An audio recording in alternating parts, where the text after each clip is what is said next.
ഇനിയോ നിങ്ങൾക്ക് കേൾക്കണോ?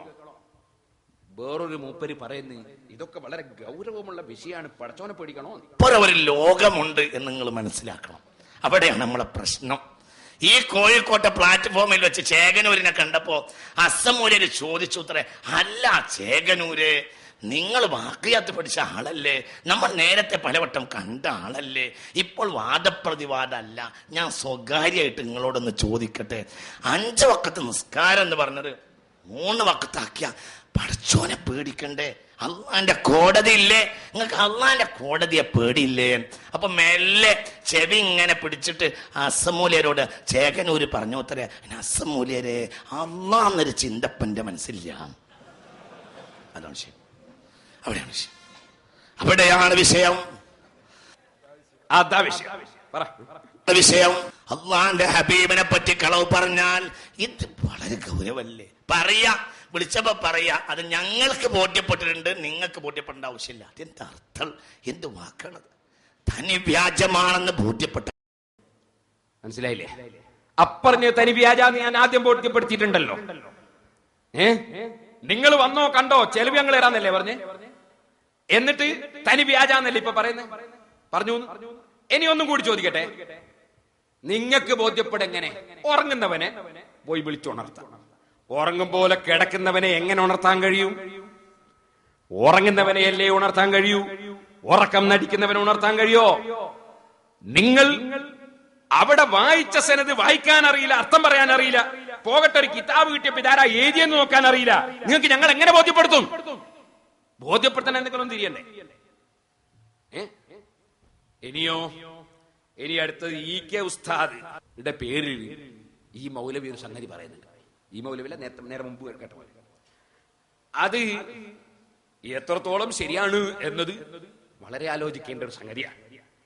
പക്ഷേ ഞാൻ അതിനെ സംബന്ധിച്ച് ഒന്നുകൂടി പഠിച്ചപ്പോ എനിക്കതിനെ സംബന്ധിച്ച് ഒരു കാര്യം മനസ്സിലായിട്ടുണ്ട്. എന്താ വിഷയം എന്നറിയോ? കൊരൂർ ഷെയ്ഖ് എന്നൊരു കൂട്ടറുണ്ടായി. പണ്ട് ഞാൻ ഇവിടെ സിറാജിലോ തുടങ്ങിയ ഉടനെ എന്നെ ചോദ്യം ചെയ്യാൻ പറ്റില്ല, എനിക്ക് ഓർമ്മ ഉണ്ടാവില്ല. കൊരൂർ ഷെയ്ഖ്, ഈ കൊരൂർ ഷെയ്ഖിന്റെ ആൾക്കാര്, കൊരൂർ തന്നെ കൊടുവള്ളിയാണ്, കൊരൂർ ഷെയ്ഖിന്റെ ആൾക്കാര് വലിയ പിഴച്ച പ്രസ്ഥാനം. അവർക്കെതിരെ കാന്തപുരത്ത് പള്ളിയിൽ ജുമാ തുടങ്ങി സ്ഥാപിച്ച് ഉദ്ഘാടനം ചെയ്ത് പ്രസംഗിച്ച ആളാണ് മർഹൂം EK അബൂബക്കർ മുസ്ലിയാർ. അല്ലാഹു അദ്ദേഹത്തിന്റെ ദറജ വർദ്ധിപ്പിക്കട്ടെ. ആ EK ഉസ്താദിന് നന്നായിട്ട് അറിയാം കാന്തപുരത്ത് ഈ കൊരൂർ ഷെയ്ഖിന്റെ ആൾക്കാരുണ്ട്. കാരണം കളത്തിൽ സെയ്ദ് വാജി എന്ന് പറഞ്ഞ ആളെ മകളെയാണ് ഷെയ്ഖിന്റെ മോൻ കെട്ടി. അപ്പൊ കാന്തപുരത്തെ ആളുണ്ട്, അവർക്കവിടെ ഇന്നും അവിടുത്തെ പഴയ പള്ളി വല്ല അവര് കയ്യിലാക്കി. അങ്ങനെ കൊരൂർ ഷെയ്ഖിന്റെ ആൾക്കാരെ കയ്യിലാണ് കാന്തപുരത്തെ പഴയ പള്ളി ഉള്ളത്. ശരിക്കും മനസ്സിലാക്കണം. എങ്ങനെ? അതെങ്ങനെയെന്ന് ചോദിച്ചാല് രേഖ, ഈ രേഖയല്ലേ കോടതി നോക്കുക, അല്ലാതെ അതിന്റെ ശരിയും തെറ്റുമല്ലോ. പണ്ട് എന്നോട് സുബ്രഹ്മണ്യം വക്കീല് പറഞ്ഞതാ, എന്ത് സത്യക്കോടതിയല്ല ന്യായക്കോടതിയാണ് എന്ന് അദ്ദേഹം പറഞ്ഞ. സുബ്രഹ്മണ്യം വക്കീൽ, അയാൾ മരിച്ചുവെങ്കിലും അയാൾ പറഞ്ഞെങ്ങനെയാ? ന്യായക്കോടതിയാണ്, ന്യായക്കോടതി അന്യായക്കോടതി പറയൂ. ഇപ്പൊ ഞാൻ പറഞ്ഞൊരു അർത്ഥം അതാണല്ലോ കോടതി. അപ്പൊ കോടതി മുഖേന ഈ പള്ളി കൊരൂർ ഷെയ്ഖിന്റെ ആൾക്കാർക്കാണ് കിട്ടിയത്. അങ്ങനെ ചിലപ്പോ സംഭവിക്കൂലേ? ഇപ്പോ സമസ്ത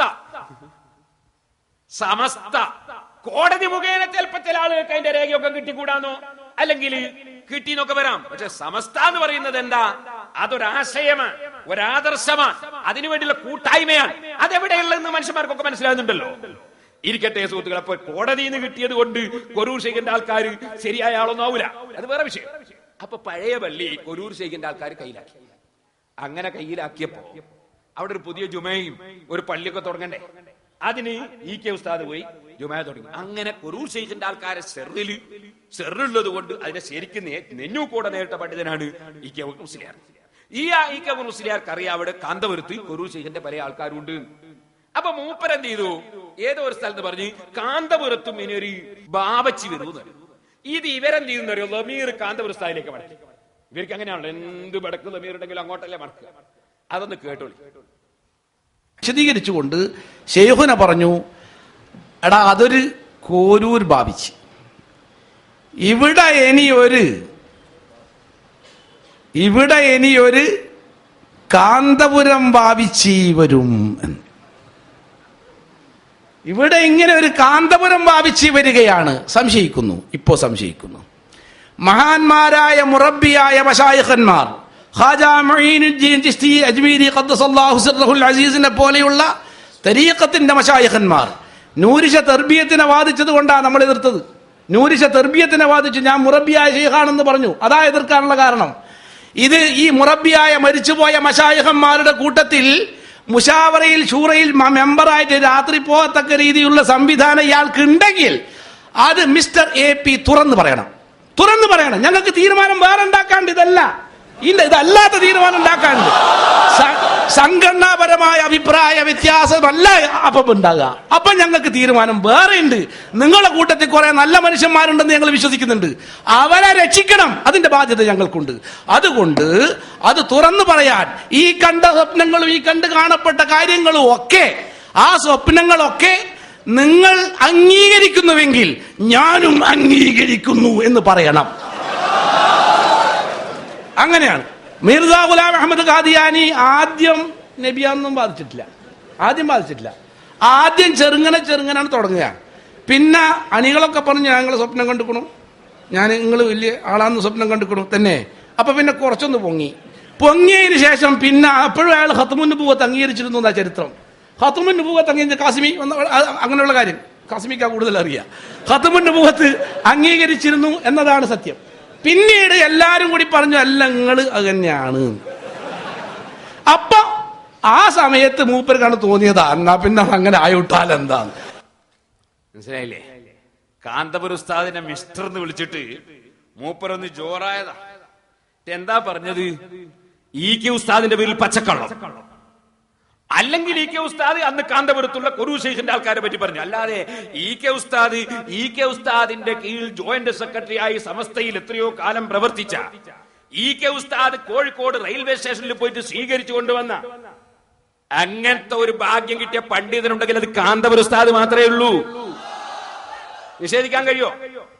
നിങ്ങൾ EK ഉസ്താദ് വലിയ മഹാനായ വലിയാണ്, മുറബിയാണ് എന്ന് നിങ്ങൾ പറയുന്നുണ്ടല്ലോ. അപ്പൊ ആ EK ഉസ്താദ് പിൽക്കാലത്ത് വരുന്ന മുൻകൂട്ടി അറിഞ്ഞു എന്നല്ലേ നിങ്ങളിപ്പോ പറഞ്ഞ്?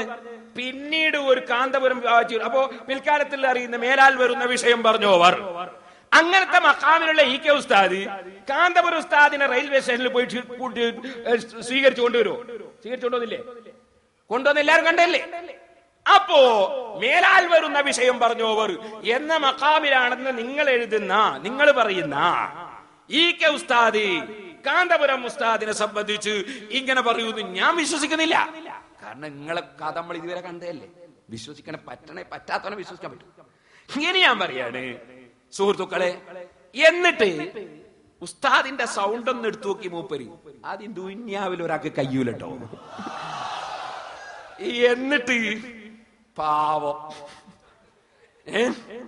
എന്നിട്ട് എന്താ ചെയ്തത്?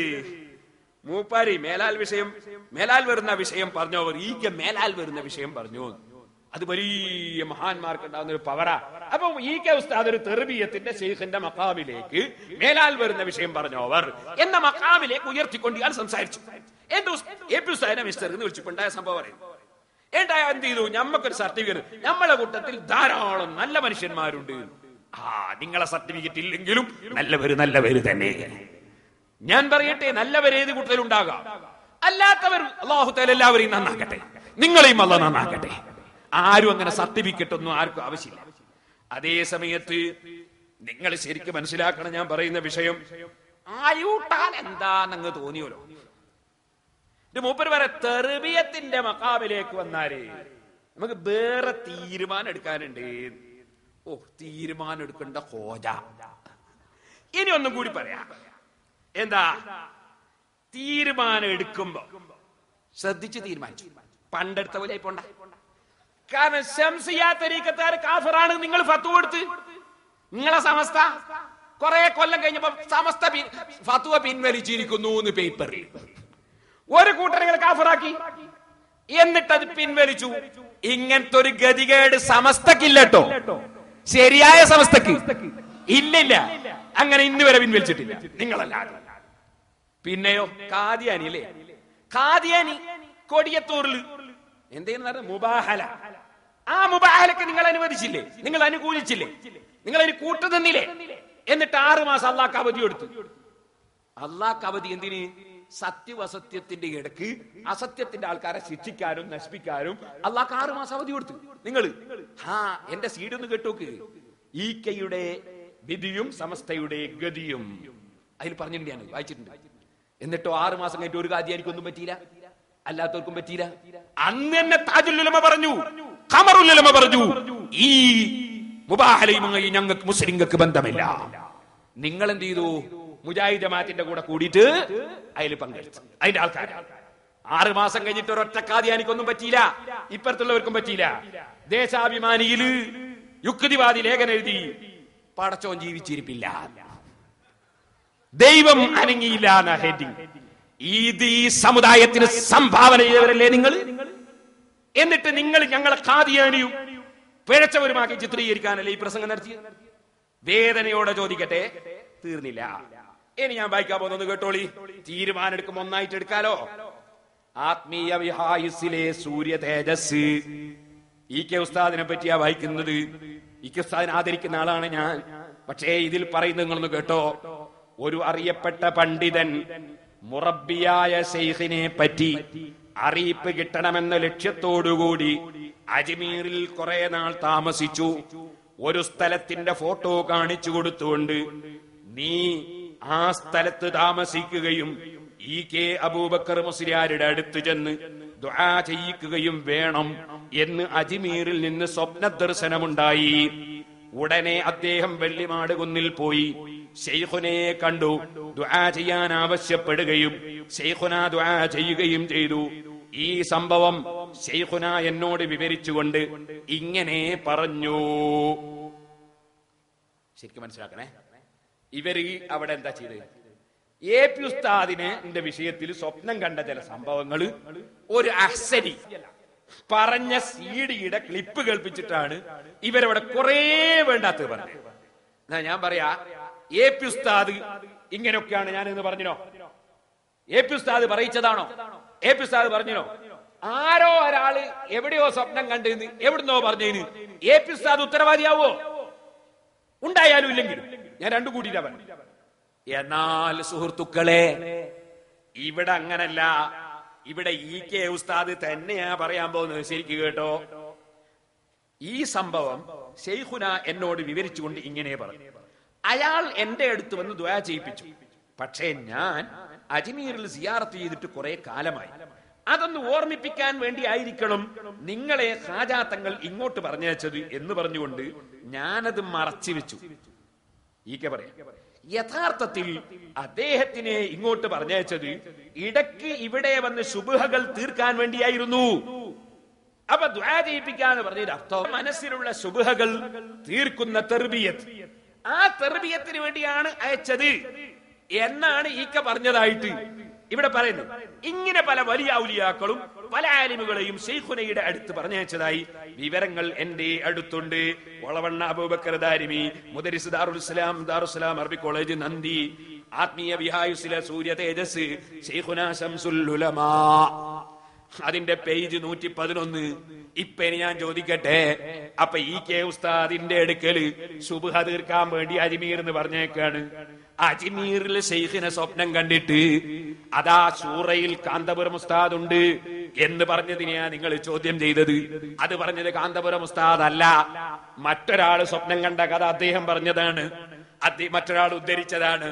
ഇനി ഞാൻ ചോദിക്കട്ടെ, ഈ കെ ഉസ്താദാണല്ലോ ശുബ്ഹ നീക്കാനാണ് എന്റെ അടുക്കൽ അയച്ചതെന്ന് പറഞ്ഞത്. നിങ്ങൾ പറഞ്ഞു നൂരിശാ തരീഖത്തിന്റെ പേരിൽ സമസ്ത തീരുമാനമെടുത്തത് തെർബിയത്ത് ബാധിച്ചത് കൊണ്ടാണെന്ന്. ഓ മൗലവി, ചോദിക്കട്ടെ, ഈ കെ ഉസ്താദ് സ്വന്തം തന്നെ ശുബ്ഹ നീക്കാനാണ് എന്റെ അടുക്കൽ പറഞ്ഞതെന്ന് പറഞ്ഞതല്ലേ ഇവിടെ ഉള്ളത്? ഇനി നിങ്ങളോട് ഞാൻ പറയട്ടെ, ഒറ്റ യോഗം വിളിച്ചാ മതി, ബസ് ഫെയർ നിങ്ങൾക്ക് ലാഭം കിട്ടും. തീരുമാനം അന്നത്തെ സെക്രട്ടറിയായ ഈ കെ ഉസ്താദിനെ സംബന്ധിച്ചും തീരുമാനം ഇന്നത്തെ സെക്രട്ടറിയായ കാന്തപുരം ഉസ്താദിനെ സംബന്ധിച്ചും ഒന്നായിട്ടെടുത്താ മതി കേട്ടോ, അല്ലാതെ വേറെ വേറെ തീരുമാനം വേണ്ട. എന്നാ പറയട്ടെ, നിങ്ങൾ ഇത് പഠിച്ചിട്ടില്ല. തെർബിയത്ത് എന്നതിനെ സംബന്ധിച്ച് നിങ്ങൾ പഠിച്ചിട്ടില്ല. നിങ്ങൾക്ക് പഠിക്കണമെങ്കിൽ എന്റെ CD ഉണ്ട്, കാതാ കക്കാടിനെതിരെയുള്ള CD, അതൊന്ന് വാങ്ങിക്കേട്ട്